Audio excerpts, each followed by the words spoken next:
Isang dating pulis na naging kontrobersyal online ang inaresto ng mga otoridad kaugnay ng reklamong inciting to sedition. Kinilalang dismissed police vlogger na si Patrolman Francis Steve Fontillas o mas kilala sa social media bilang Fonz STV Vlogs matapos niyang batikusin ang pamahalaan kaugnay ng pag-aresto kay dating Pangulong Rodrigo Duterte nitong Marso.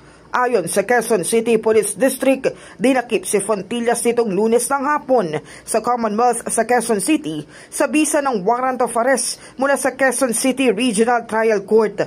May inirekomendang piyansa na 36,000 pesos para sa kanyang pansamantalang kalayaan.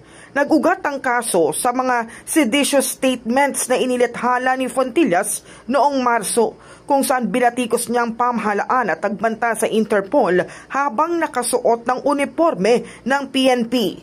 Nauna nang sinibak sa serbisyo si Fontillas matapos mapatunayang guilty sa grave misconduct, conduct unbecoming of a police officer at disloyalty to the government sa motu proprio investigation ng NAPOLCOM.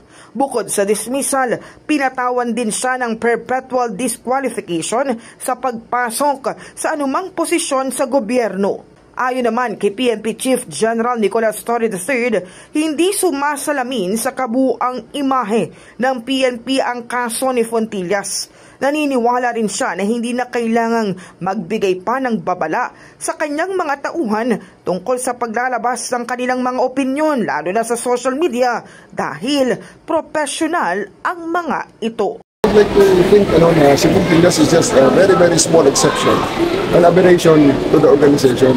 We have 220,000 people, siya lang naman mag-isang ginawa niya.